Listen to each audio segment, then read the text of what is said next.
attribuées locales qui ont été attribuées aux collectivités locales. Et propre administration, c'était aussi important. Si on a l'administration d'État et le pouvoir, soi-disant, décentralisé, c'est pas une décentralisation vraie, parce que il faut avoir un maître, pas deux maîtres, État et la collectivité locale. Donc, quand nous nous sommes demandé, ah voilà, Monsieur l'ambassadeur est venu, c'était un des héros un des personnes clés qui ont été capables de mettre en route cette méthode de cette décentralisation polonaise. Donc, bon, bien sûr, c'est très important. Donc c'était des idées de base de créer la société, la communauté locale autonome et autogestionnaire. Donc, quelle était la valeur de décentralisation du point de vue d'État et du point de vue du processus de la transformation? La décentralisation, c'est-à-dire la transmission de responsabilités, de pouvoir et des moyens aussi, donnait la liberté, libérer le pouvoir central des problèmes et des affaires locales. Donc, ils n'ont pas dû penser aux petits problèmes locaux en pensant et en s'occupant des axes stratégiques de la transformation. Parce qu'il faudrait se concentrer sur certains problèmes de type stratégique au lieu de se mettre dans les problèmes, disons, des collectivités locales. Donc, des charges des autorités centrales des affaires sociales. Voilà l'autre histoire. Minimisation des effets des décisions erronées et réduction du nombre de conflits sur le plan national général. Parce que dans le système centralisé, une erreur et tout le pays est en flammes. Donc, au niveau local, les conflits et les conséquences des erreurs ont l'influence limitée. Donc, c'est important. Simplification des processus de décision. C'est-à-dire, il a fallu attendre des années pour que quelqu'un de haut prenne la décision après avoir compris de quoi il s'agissait. Assez souvent, c'était des décisions tout à fait erronées. Et les résultats, les gens, la société a été mécontent et la tension sociale a monté jusqu'à la révolution. Donc, libération de l'énergie sociale, parce que la société post-autoritaire et autoritaire, c'était la société passive, la société revendicative, la société qui a attendu au lieu d'agir. Donc, la valeur aussi de la décentralisation, c'était activiser l'énergie qui a été engagée dans cette transformation. Transformation, c'est-à-dire une métamorphose de ce type-là de lequel j'ai parlé, c'est un processus qui n'est impossible à effectuer sans énergie appliquée. C'est une portion d'énergie qui est vraiment importante, qui est appliquée. Si seulement la centrale s'occupe de la décentralisation, de la transformation, et les gens attendent, au lieu d'agir, au lieu de prendre leur rôle actif, la transformation n'a aucune chance.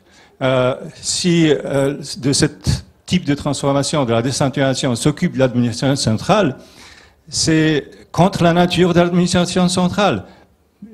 Partager les pouvoirs, perdre l'importance, c'est comme employer un loup comme un berger. C'est contre la nature. Donc, si on commence par administration centrale pour leur donner cette tâche, c'est sûr que ça va durer des centenaires si à la fin on peut expecter une vraie décentralisation. Donc, accélération du développement et introduction de mécanismes de concurrence dans la sphère publique. Nous venons de parler de l'efficacité des entreprises publiques qui servent comme une source de services publics. Donc, le contrôle administratif c'est le contrôle qui est inefficace parce que vous avez dit que on a mis plus d'argent, plus d'énergie avec les effets qui ont été pas comme on a pu rêver ou expecter. C'est la question du contrôle. Au niveau local, il y a un contrôle social, le contrôle des citoyens, le contrôle des clients, de ceux qui sont intéressés d'obtenir les services au niveau le plus haut, le plus convenant. Donc, le contrôle d'administration, selon la théorie de la gestion par les objectifs ou par les paramètres, c'est rien en comparant avec le contrôle social de ceux des clients. C'est la satisfaction des clients, c'est le but, c'est l'objectif le plus valable, parce que l'État doit servir aux citoyens, pas à l'administration.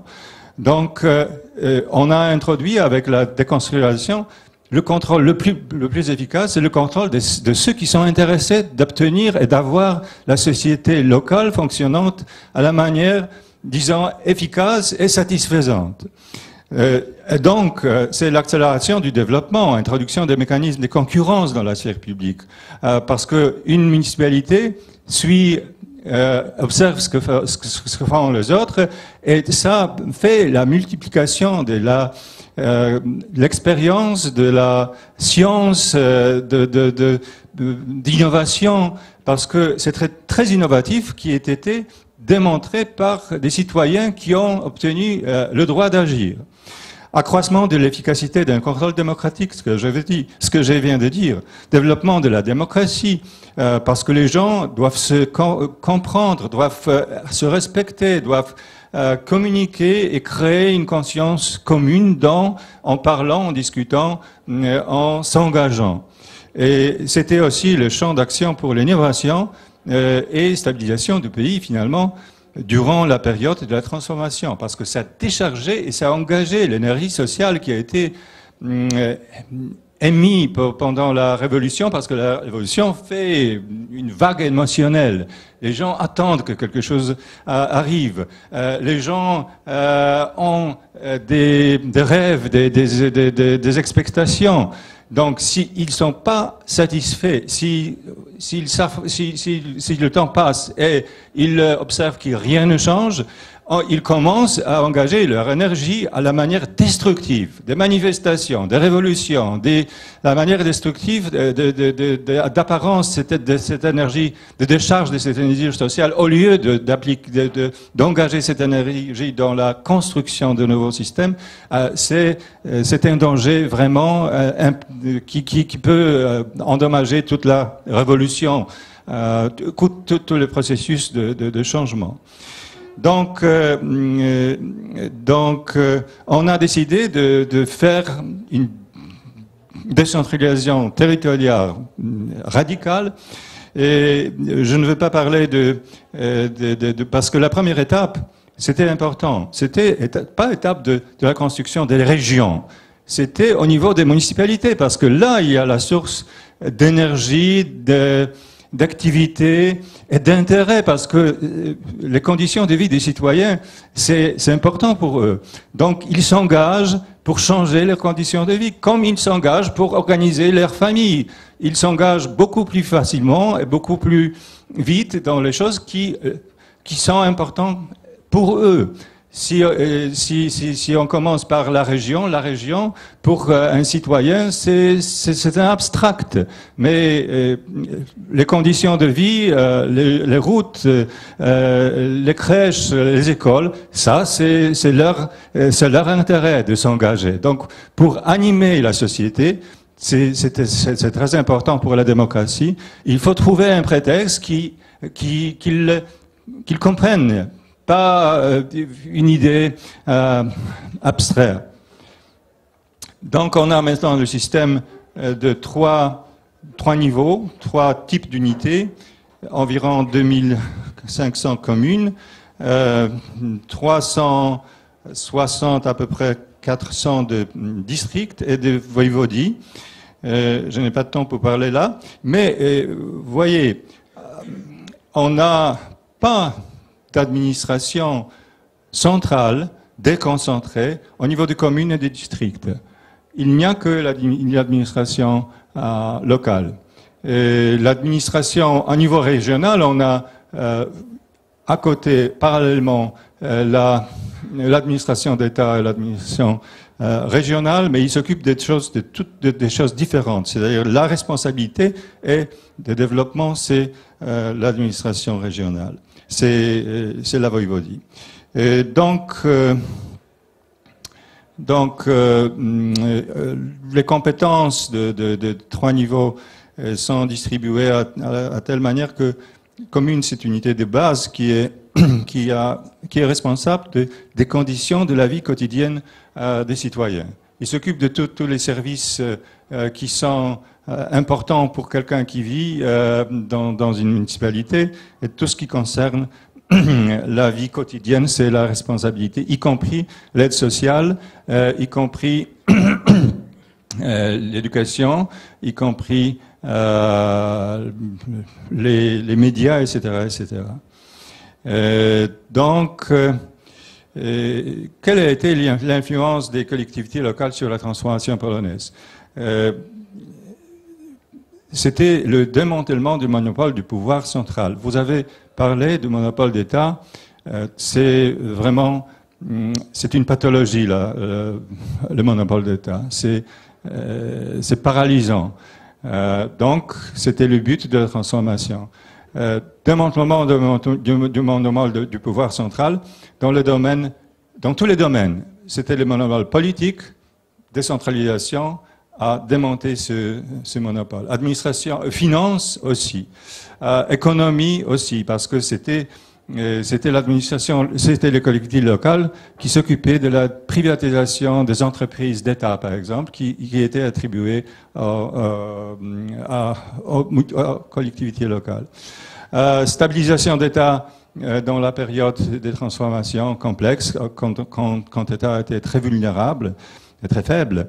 Et libération d'énergie et du potentiel social, leur engagement dans les affaires publiques, et accélération du développement du pays, ce qui était très important parce que il a paru que l'économie de type totalitaire centralisé a été inefficace. Et donc, c'était cette économie qui a été pratiquée par les collectivités locales, c'était l'économie sans argent. En n'ayant pas d'argent, avec les moyens très limités, par la réorganisation, par minimisation de gaspillage, parce que l'économie centralisée gaspille beaucoup. Si on met plus d'argent et on reçoit moins, ça veut dire, ça mène vers la conclusion qu'il y a un gaspillage d'argent. Donc, par les méthodes et moyens très simples, la réorganisation,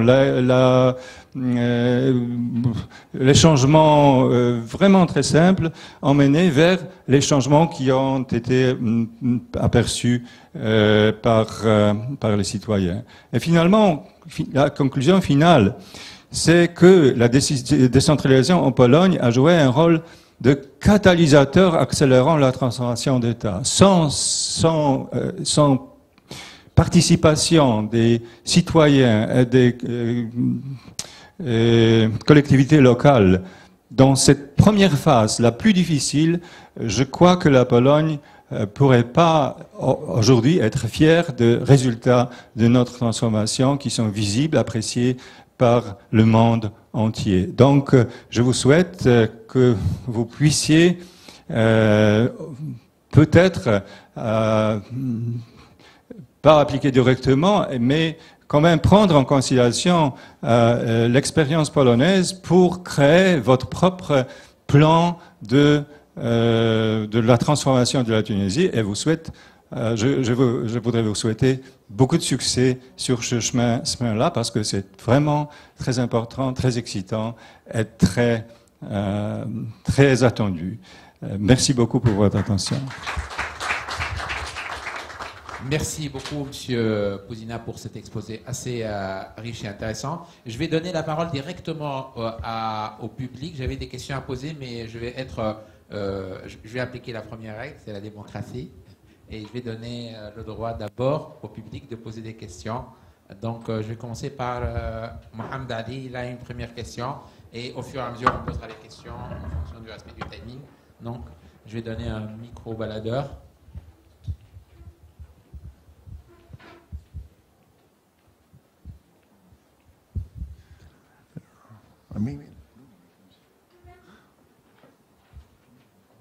Ouais.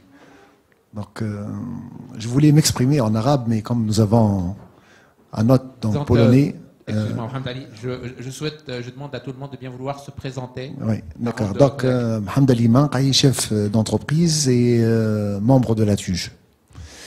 Donc, le sujet de la décentralisation est effectivement un sujet qui a fait couler beaucoup d'encre et qui continuera à faire couler beaucoup d'encre. Dans la mesure où c'est une notion dont nous sommes conscients culturellement, tout le monde sait ce que c'est la décentralisation, mais je trouve qu'on n'a pas suffisamment bien réfléchi sur le besoin en décentralisation. Est-ce que nous avons déjà bien réfléchi sur est-ce que c'est un besoin réel ou pas réel? Et à mon avis, le premier obstacle que ce projet va rencontrer, c'est d'abord la culture. Parce que chez nous, la relation entre l'État et le citoyen, elle a toujours été marquée d'une relation de administrateur à administré, ou je dirais pouvoir à administrer. Le citoyen voit encore l'État en tant que pouvoir. Il ne voit pas l'État en tant que administration prestataire de services. Donc il a énormément d'attentes par rapport à l'État central, et il faut déjà agir au niveau de la culture du citoyen pour que sa relation avec le citoyen se transforme un tout petit peu. Ça, une première remarque. Une deuxième remarque, de quoi parle-t-on au juste? On parle d'un pays de 11 millions d'habitants sur 165 000 km². Si on va parler de la décentralisation par rapport à la population tunisienne équivaut à peine à la moitié du Caire. À celle du Caire équivaut à peine à la moitié de celle d'Istanbul.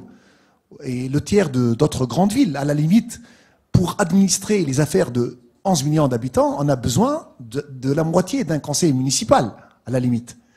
Donc, comment éviter, bien sûr, on ne peut pas être administré par la moitié d'un conseil municipal, mais il ne faut pas non plus qu'on soit administré par une succession d'administrations et d'administrations régionales et d'administrations locales qui va produire un coût extrêmement onéreux et qui va payer ça. Vous avez évoqué tout à l'heure, c'est Ahmed, la notion du coût. Et il faut surtout pas tomber dans des aberrations comme celle que j'ai vécue moi-même hier. Hier, je me suis déplacé dans un village qui s'appelle Al-Mazil, dans le gouvernorat de Kérouan, à 240 km de Tunis, pour apporter une action de solidarité à une école primaire. Et qu'est-ce que je constate? Je constate une école primaire qui abrite. Donc c'est bien de dire il faut rapprocher les écoles primaires des citoyens. C'est très bien tout cela. Mais si on aboutit à des aberrations comme celle que j'ai pu constater hier, une école qui est très bien faite, elle est mieux que certaines écoles urbaines, contrairement au discours ambiant qui dit que Tahmish ou Matamish, etc. J'ai calculé le coût de l'élève, il est de l'ordre de 2500 dinars par rapport à un coût moyen de 900 dinars. Donc, dans cette école, on dépense 2500 dinars, alors que la moyenne nationale est de 900 dinars, pour aboutir à des résultats qui sont très... Donc, ma question, c'est comment trouver le bon équilibre entre, je dirais, un État central ou un État central qui reste quand même présent, et sa personne, je pense, n'a évoqué la question de se débarrasser de l'État central, sans aboutir, et la décentralisation, mais sans aboutir à des coûts, à un coût de la décentralisation qui va être hyper onéreux pour les possibilités de l'État. C'est ça ma question. Merci Mohamed Ali. En fait, je vais ramasser encore deux autres questions et ensuite on répondra et au fur et à mesure.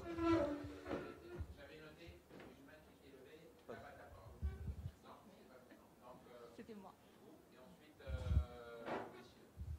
Donc je commence.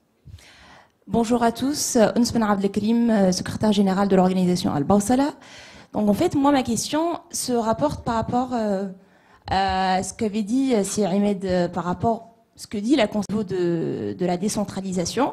Donc enfin, ce que dit la Constitution est assez général en fait. Donc, il n'y a pas de mécanisme qui va être défini au sein des articles de la Constitution.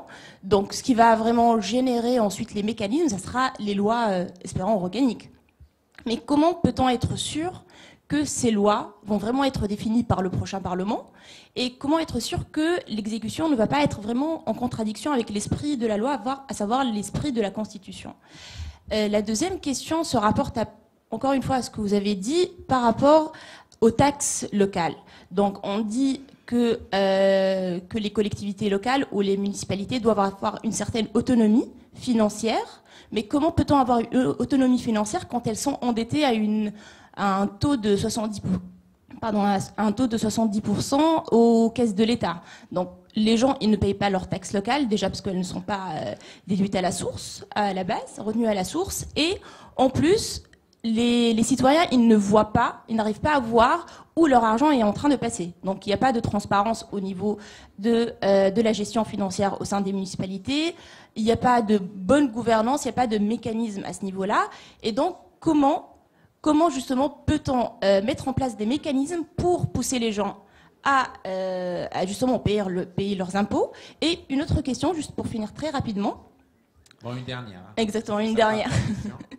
Une dernière, en fait, il y a des mécanismes pour justement encourager les gens à payer leurs taxes locales et induire de nouveaux mécanismes de démocratie participative, à savoir par exemple le budget participatif.